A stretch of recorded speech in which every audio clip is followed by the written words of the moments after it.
دوستو دیکھو، جانور ان کا ڈسنے کا طریقہ اپنا ہے۔ سانپ کتنی قسم کے بھی ہوں وہ ایک ہی طرح ڈستے ہیں، کتے کتنی قسم کے بھی ہوں وہ ایک ہی طرح کاٹتے ہیں۔ بٹ افسوس کی بات ہے کہ انسان ایک جیسے ہوتے ہیں لیکن ان کے ڈسنے کا طریقہ علیحدہ علیحدہ ہوتا ہے۔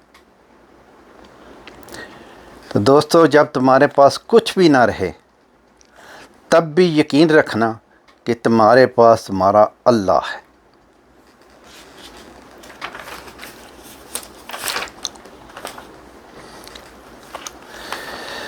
مجھ سے نہ ہو سکے گی زمانے کی بندگی،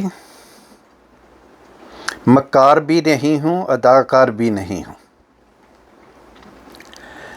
جب دوستو دل میں جگہ نہ رہے تو باتیں خود بخود کڑوی لگتی ہیں۔ یہ تو آپ نے سنا ہوگا کہ ذلت کے لباس کا کوئی سائز نہیں ہوتا، یہ ہر جسم پر پورا آ جاتا ہے۔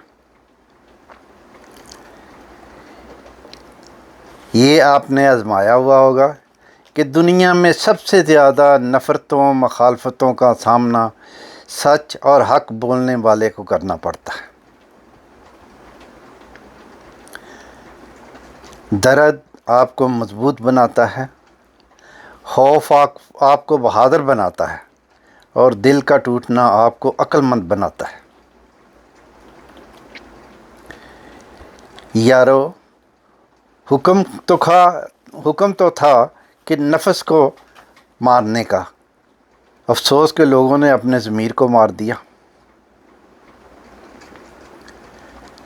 توبہ کی سواری عجیب سواری ہے، ایک لمحے میں آپ کو فرش سے عرش تک پہنچا دیتی ہے۔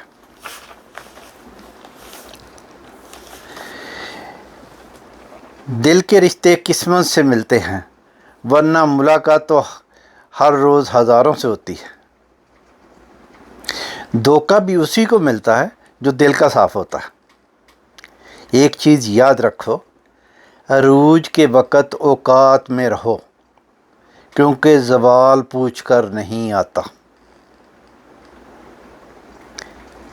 میرے دوستو، باپ کا امیر ہونا یا غریب ہونا نہیں، باپ کا ہونا ہی بہت بڑی دولت ہے۔ کامیاب زندگی کس کو کہتے ہیں؟ انتظار، صبر اور اللہ کی ذات پر یقین، اس کو کہتے ہیں کامیاب زندگی۔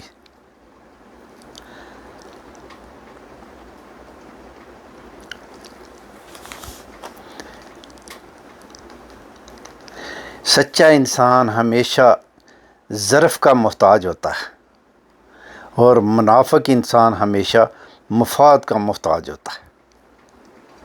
اسی لیے لوگوں نے کہا کہ سانپ کے ڈسنے سے ڈر نہیں لگتا لیکن انسان کے ڈسنے سے ڈر لگتا ہے۔ تو امید ہے آپ کو یہ اچھی باتیں اچھی لگی ہوں گی، تو اس کو شیئر بھی کریں، لائک بھی کریں۔ شکریہ۔